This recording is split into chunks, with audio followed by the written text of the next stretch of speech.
do that. And I am recording right now. So please, Art, take it away. Okay, great.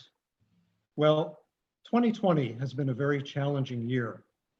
But one thing that really heartens me is that with all the limitations and the constraints imposed by the pandemic, that we have managed to maintain our fervor as a congregational community. And that goes for Life and Legacy as well. Life and Legacy is going very strong, stronger than ever. And those who have committed to Life and Legacy have really made a commitment and an investment in the future of our congregation. And this is the third year in a row that we are honoring the Life and Legacy donors with a special Life and Legacy Shabbat. So if we were in real physical space, I'd probably ask all the Life and Legacy people to stand up and be recognized. But since we're in cyberspace, we can't do that. So what I can do is just tell you that you can go to the Oratide website and click the Life and Legacy link, and you'll see a list of all of the Life and Legacy donors. And by the way, this is a distinguished group of people, but it's by no means an exclusive club. So if you have not yet put your name in for Life and Legacy, I strongly encourage you to consider it very seriously. And it's really a wonderful cause. Financially, it requires a commitment, but not nearly as much of a commitment as what you would make with a regular fundraising activity. So, and I encourage anyone who has any questions to please get in touch with me. So speaking of honors, I am really incredibly honored that we have on hand Dr. Jeffrey Donowitz tonight. Jeff is an assistant professor of pediatric infectious diseases at VCU. He trained at VCU. He's come here from Charlottesville. He's been in Richmond for 11 years. And he is involved in research funding to study gut inflammation and dysbiosis, I hope I'm pronouncing that correctly, in children from low-income countries from the NIH. And he's also part of a team with the National Science Foundation that is funding to study the microbiome's effect on COVID replication. He has graciously taken some time out from parenting tonight to be with us. And he, of course, is going to speak on the COVID vaccine, which even is more timely because of the announcement a few days ago by Pfizer of their 90% success rate in trials. And I think he may address that. So, and there will be an opportunity for you all to ask questions, but I would encourage you, if you have a question, please go ahead and type it in the chat window. So without any further hesitation, it's my great pleasure to introduce Dr. Jeff Donowitz. Thank you so much for having me. You know, I've given a lot of COVID lectures and talks over the last couple of months, and I am more honored to be amongst you than any other the group that I have spoken to. This is really a great opportunity for me, and I thank you so much for inviting me tonight.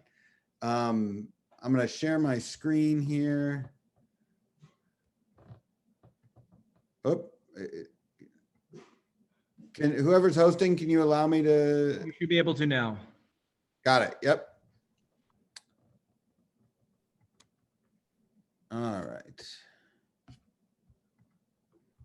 So what I want to take you through a little bit is about the COVID vaccine. And I know that since the day COVID sprung up and came to our shores, the vaccine has been on everybody's mind.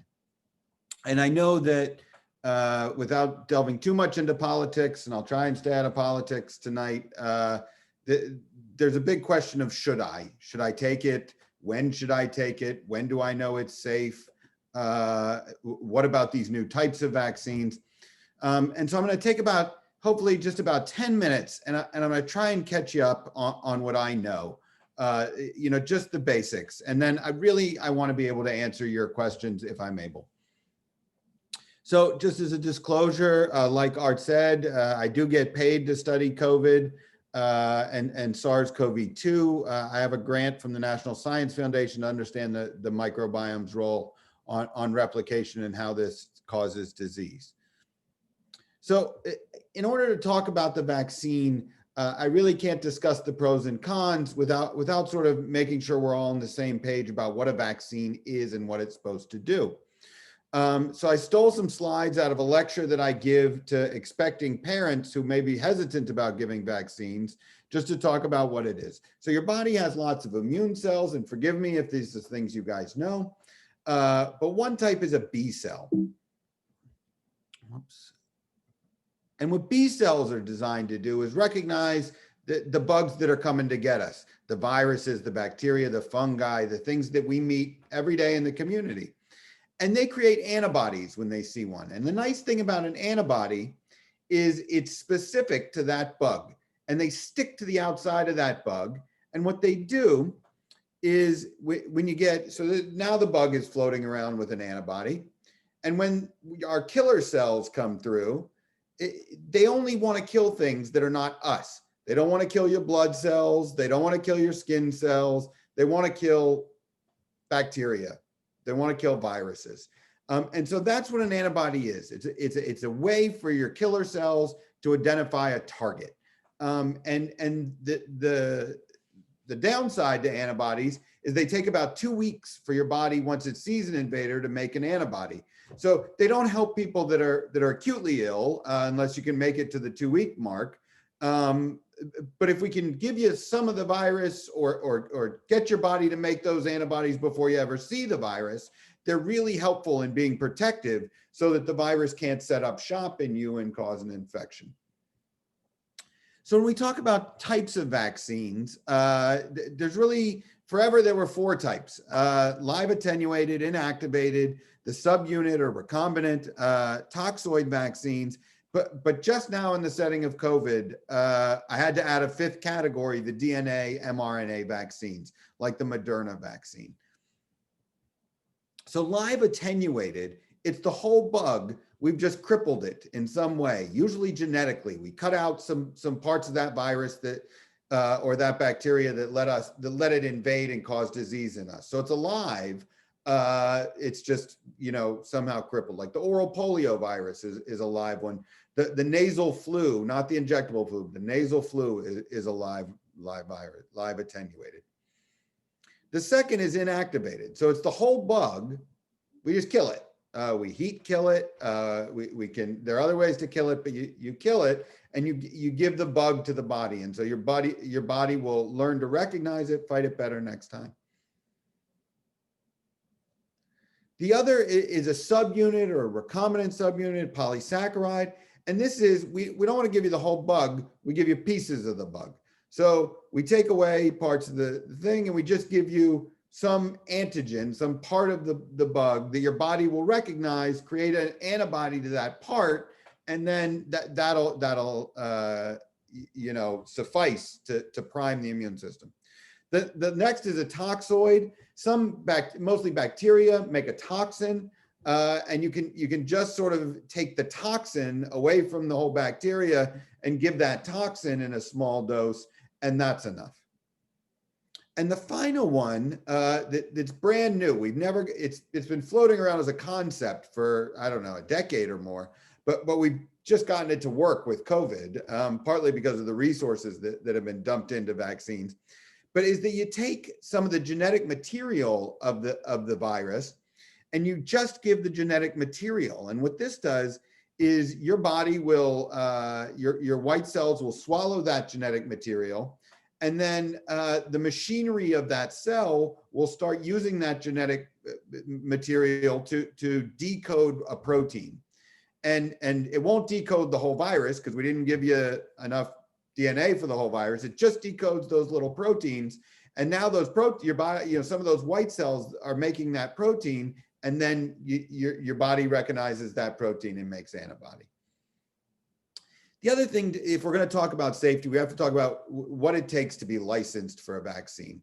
So the first stage is the preclinical stage. This is all the nerdy stuff. This is the discovery. This is figuring out what antibodies you want to make. This is proving it works in the lab. This is animal studies. And this is proof that whoever's making it can do it up to an FDA standard. Then we talk about clinical studies. So first are phase 1. These are really designed mostly for efficacy, safety. So the FDA won't let you just jump to a 40,000 person trial. You have to prove in small steps that you can do this. So 50 people plus minus, and really what it does is it proves safety. Maybe it gives you some idea to efficacy, but probably not with that low number. And it also, may help you design the dosing schedule. So in those 50 people, you can say, did they make antibody? If we give them 2 doses, do they make antibody? Phase 2, you bump up significantly, somewhere around 1,000 subjects. Really, this is where you start to confirm safety and you get to get preliminary efficacy data. And again, help design that dosing schedule. Then you get to the phase 3. Phase 3 are large studies. These are 10,000, 40,000, 50,000. This is the last step before it goes live in a population. And this is where you feel very confident that even if there was a rare side effect, you would pick it up. And then again, really, these are the studies that are designed to tell you efficacy. And this is what Pfizer just reported. And I'll get to that Pfizer study in a moment. There's phase 4 as well. This is after the vaccine is released. So, any adverse effects are reported, and this is millions, so if you look at things like the MMR, we literally have millions and millions of doses given in the country that we've monitored and studied. So this is the COVID vaccine pipeline. So there's over 250 vaccines on the screen here, which is amazing. One of the best parts about being part of the scientific community during COVID was, I never studied viruses and I did a little bit of vaccine research, but me and every other scientist on the globe all stopped what we were doing and turned our attention to this threat. And what you're looking at in a very simple form is the product of that. So to say that there are 250, I believe 254 on the screen, vaccine candidates is amazing. And you can see their RNA, their DNA, viral vector, inactivated, live attenuated, protein subunit, viral-like particles, another subunit.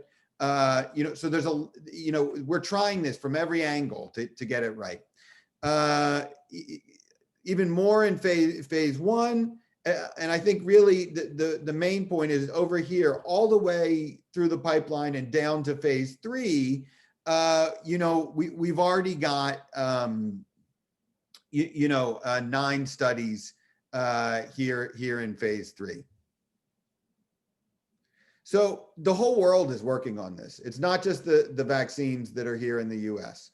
And what you can see here is really the purple areas on the map have active trials.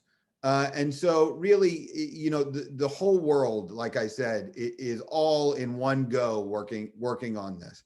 And I will say I've never in all my career seen data shared at the rate data sharing. All this stuff is proprietary. People don't want to give away their secret formula.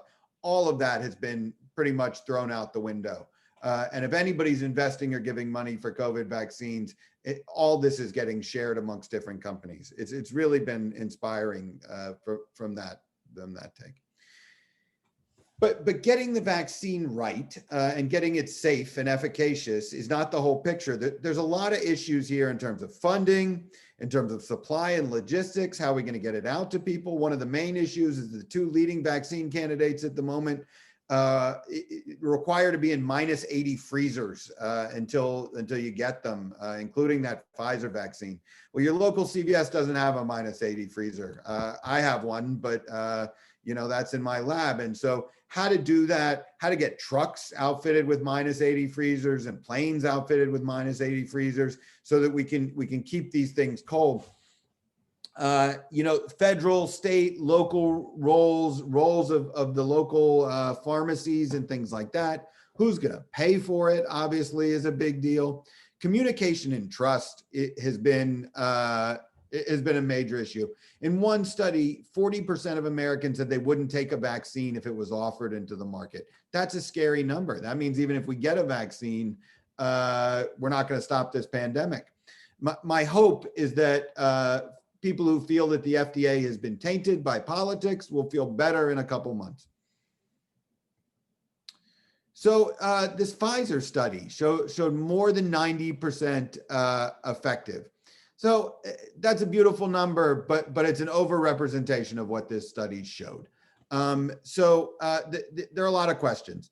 90% effective at preventing just symptomatic disease is what they showed. What about all the asymptomatic disease that we know goes on and contributes to spread? They didn't test that in that number. How long will immunity last? So you get a 2-dose series, but does that protect me for 6 months? Does that protect me for 2 years, lifetime? Will it prevent me from spreading the virus? So it may prevent me from getting sick, but can I still have it in my nose and shed it? Does it work in all age groups? So it wasn't tested in children was a big one. It's licensed to be tested in children, but we never test things in children first. You test it in adults who are willing and can give consent, and then you go back and test children. So I believe starting next month, they've gotten permission to test as young as 12. How safe is it by itself is a great question. If I give it to you, are you going to have a reaction? But then how safe is it when you've gotten it and then you see COVID? Can your body react in a weird way because of this previous immune system, this priming, so to speak? All of those questions still yet to be answered. I'm not trying to rain on the parade. This is great news that Pfizer put out. I think all of us who are in the field were extremely encouraged that they saw what the data that they saw, but it doesn't answer all the questions. So should you get a vaccine? I think there are a couple things here. One, who can you trust? And I can't tell any human who to trust, but I can tell you who I trust. And the team that Joe Biden just put together and announced on Monday, as far as I'm concerned, is like the A team of medicine. And not only the A team of scientific medicine, but the A team of humanistic medicine. I think naming Atul Gawande to that committee made me feel a lot more comfortable that ethics were going to be first and foremost in what he does, at least scientifically, at least from the COVID side. What evidence is satisfactory? The FDA is presenting this evidence. Like I said, it's all being made public. So these studies don't make it into lay news without getting through the scientific community. And all of us in the field are going to be reading these papers and making those decisions. And I encourage you guys to all reach out to who you know in the scientific community, have these discussions, and myself included in that. So what will a vaccine do for me? I think that's a really important question that we all need to ask before we take it. So one is, will it protect me from COVID? That's the big one, and for how long? I think that's something that the phase 3 trials will be able to answer for us. 2, will it keep me from spreading it?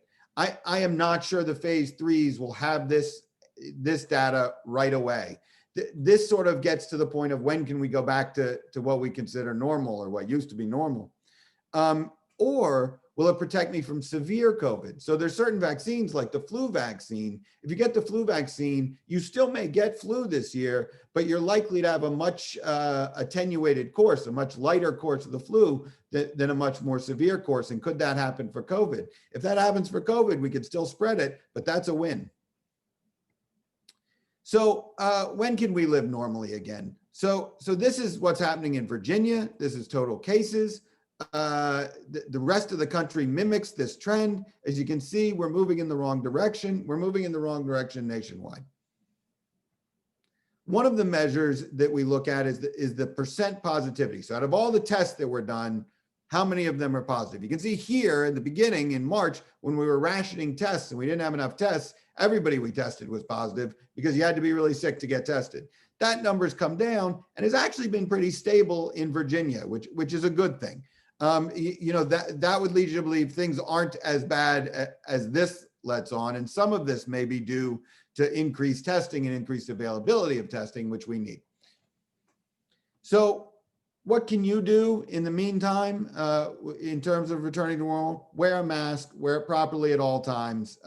Anytime you're out of the house, have a mask on. It should cover your nose and mouth. Wash your hands. And really, this is the hardest one, which, as evidenced by tonight, you guys are doing. Avoid gatherings if at all possible. The new evidence, the new epidemiological studies show that COVID is spreading through small gatherings, 6 people, 10 people. You think you're safe, but these aren't people you live with. They're not in your circle. If you have a handful of people that you say, okay, I'm gonna sort of bind my home to theirs.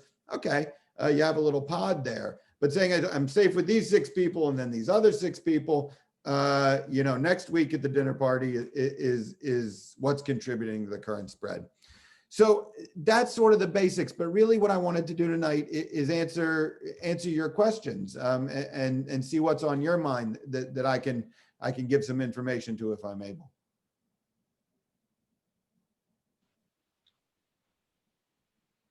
So it looks like we have one question in the chat box. What's your opinion of the Great Barrington Manifesto? I don't know if I know the Great Barrington Manifesto. Fill me in, whoever. Okay, yeah. Basically, it's a position paper, as far as I know, that was put out by 3 members of the medical community several months ago, trying to make a case for herd immunity. And I think their proposal is to isolate the most vulnerable segment of the population. So that would be like old timers like Fran and me. And then let the younger population be exposed to the virus until, I don't know, I think the statistics are about 60% or so of the population gets infected, and then we develop herd immunity. So Sweden put all their eggs in that basket, and they're a great case study. They said, we're gonna not shut down anything, nothing, we're just gonna get herd immunity. And I think the natural study has shown us, that we get a lot of data from what we call natural studies, just people doing, it wasn't designed.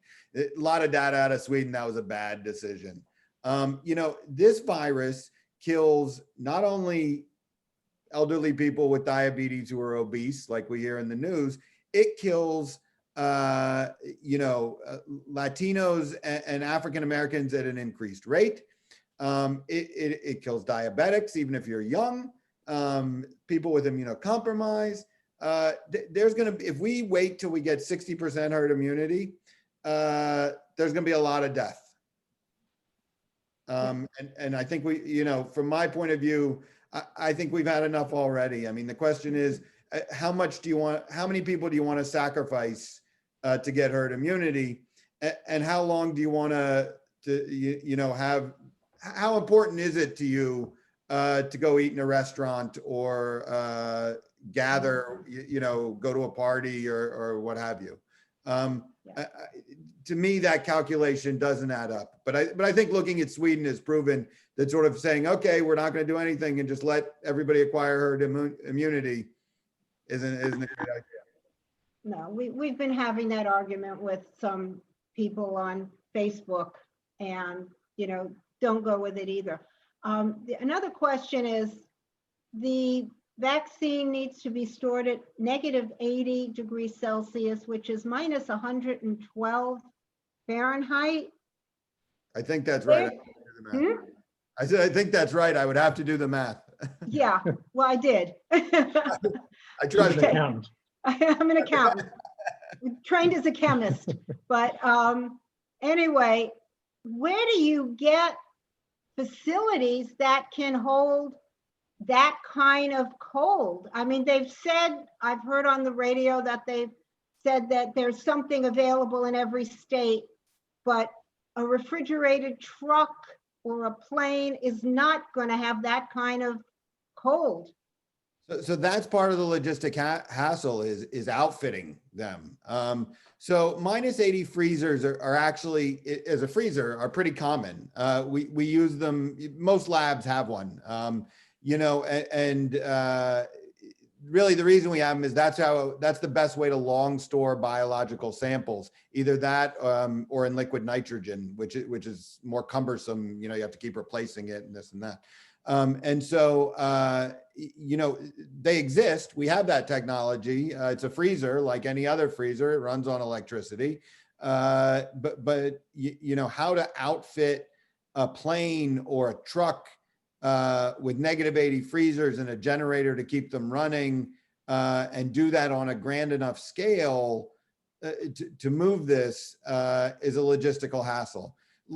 The good side is that all of that is being thought about well ahead of time, and you know, there are people working on getting this out, so that if it is one of the vaccines that requires that, because you know these 200 vaccines are all in competition. So if one is only 50% effective, but it's totally safe, will we put it out?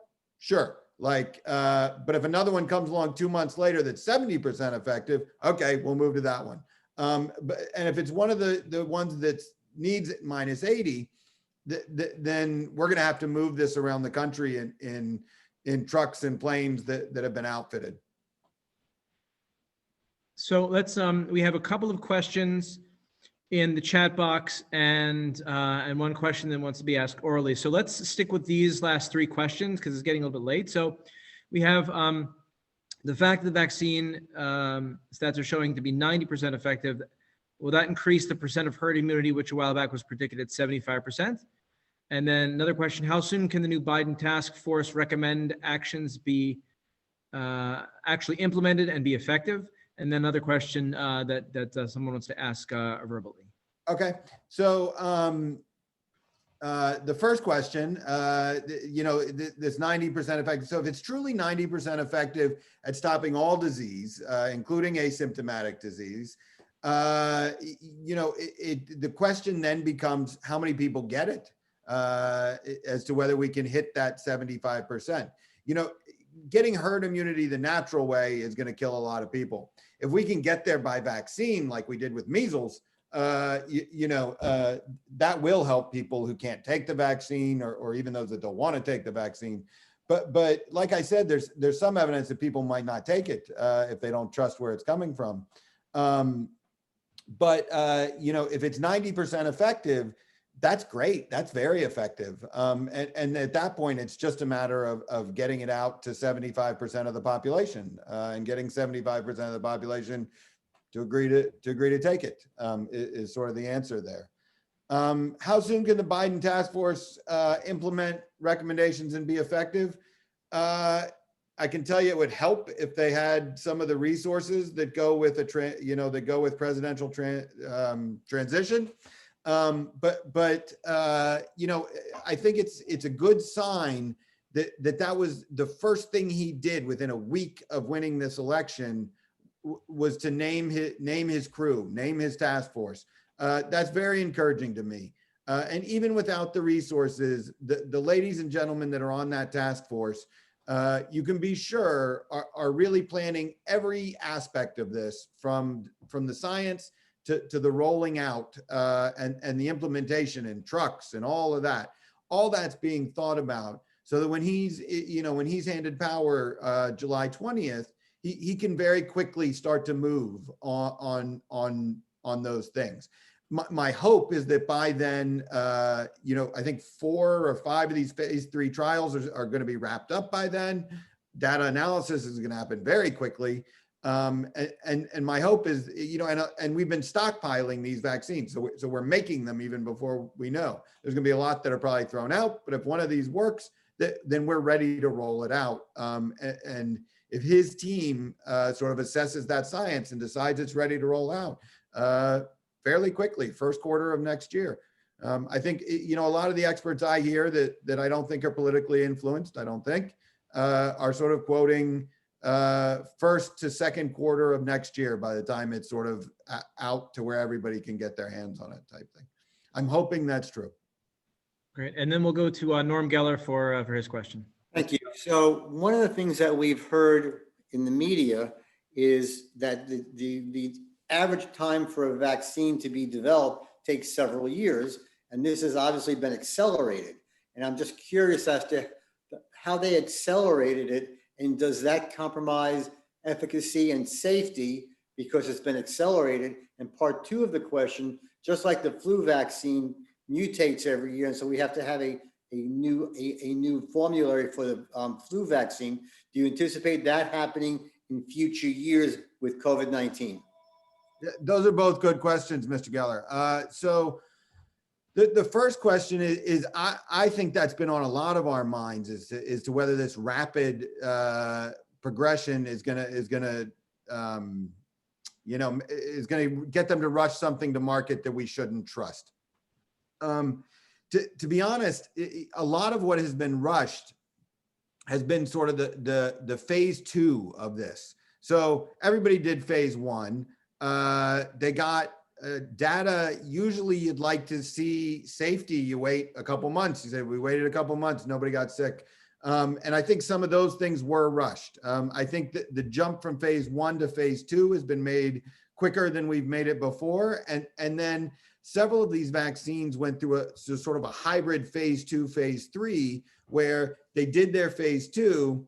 And then if the data showed safety and efficacy that was acceptable, the FDA sort of waved them through, and they just kept doing what they were doing right into a phase 3. So a lot of it is the bureaucratic side of things, where usually you have to get a phase 2, publish your result, present your result to the FDA. They wait a couple months and then they meet, they decide whether you're licensed to go to a phase 3. They say you are, then you gear up and get a phase 3. So a lot of it is that has been rushed as well. I think the proof will be in the pudding though. You know, these trials are large, 40,000 people or so. And if it's effective, I think we'll know that. The things that we may not know that normally we would down the line are a couple-fold. Is it effective for how long? So we'll know it's effective in the short term, but we won't know, does it wear off in a year? You know, we'll have to, you know, a lot of people use the analogy of we're building the car while driving it. That's kind of one of those things. If everybody needs to get redosed 2 years from now or a year from now, we'll know by then, but we won't know now. The second thing that we may not have that worries me a little bit is that question of how many people who got the vaccine saw the actual virus in the community, wild type virus, we call it, and how did they react? And you know, we will have some of that data, but we don't know out of those 40,000 people, how many of them saw this virus. You know, in flu, we can predict that based on, we know a lot about flu and modeling and those type of things. Harder to predict with this. And I think that's going to be a question mark that needs to be sorted out. That being said, if they tell me they've watched this for 3 to 6 months in one of the hot spots, which is where they're rolling out these trials, I'm going to feel pretty good that a lot of people that got that vaccine, that 40,000, came into contact with the virus in the community. So there is some things that are going to be rushed. There are some things that are sort of building the car while driving it. But I don't think it's going to be enough for me not to get the vaccine if the studies show it's effective. I forgot your second question. I'm sorry. It's just looking at the mutation as it changes, just like the flu, but I think you pretty much answered that. Well, yeah, so I'm not actually that worried about this virus mutating. There has been some genetic shift in this virus, actually, to make it to be less virulent. You got to remember, viruses don't actually want to kill us. They would love to keep you alive so you can keep coughing on people. This one really, there's not a lot of evidence that the spike protein, those sort of outer fingers that you see on the cartoons of the virus, that those are genetically mutating. They're really important for the virus to get into a cell, a human cell. And so mutations in those would probably make the virus not as fit and probably not keep it alive. So I'm hopeful that we'll be able to use this, long term, and we won't need to keep up with the genetics of the virus. Thank you very much. You're most welcome, sir. Great. So thank you for your presentation, for answering our questions, for enlightening us to some of the recent developments, and giving us more information. And that's always helpful to when especially in light of this recent announcement. And so we're really appreciative to have you here and to have somebody who's on the front lines of some of this stuff. And so I just want to, again, express our gratitude and our thanks for your participation and your time this evening. And maybe we'll bring you back to get an update in 4 or 5 months, something like that. Thank you so much for having me. I hope this was helpful. My email is on the Children's Hospital of Richmond website. If there's other questions, please, all of you, feel free just to reach out, and I'll try and answer the best I can. Great. Thank you very much. Thank you. I think it's fitting at the moment that we continue at this time with our prayer for healing. So at this moment, our thoughts turn to loved ones who are ill, to those who suffer pain of body or brokenness of spirit. We send prayers of healing and think of the following members of our community and loved ones: Brian DiBadana, Joseph Levy, Maria Mullins, Mike Berman, Baruch Arki, John Weitzman, Jack Janulis, Leslie Korolek, Lorraine Brumberg, Edith Gross, Charlotte Weinberg, Philip Block, Werner Lichtenstein, James Mamari, Robert Chubin, Dale Chubin, Peter Opper, Norm Geller, Joe Cheslock, Rachel Nachamachaya Bat Yechezkel Vikittel, Alex Myers. If there are those whose names you would like to add to our communal prayers, please do so now, as you may unmute yourself at this time to share. Tuvia Leib Ben Mariam Risa and Maureen Clark. And Masha Batsipia and Mark Jacober. Todd Geller. Terry Landisman. Rosalie Saxon. Barbara Felton.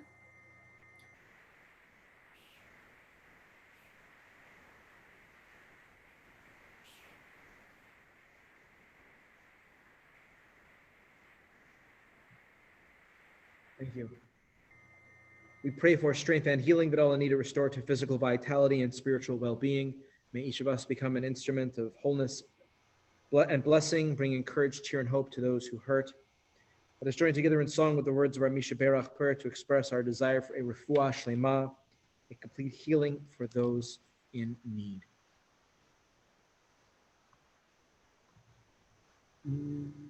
Misha Berach avoteinu mekor habracha leimotenu. May the source of strength, who bless the ones before us, help us find the courage to make our lives a blessing, and let us say, Amen.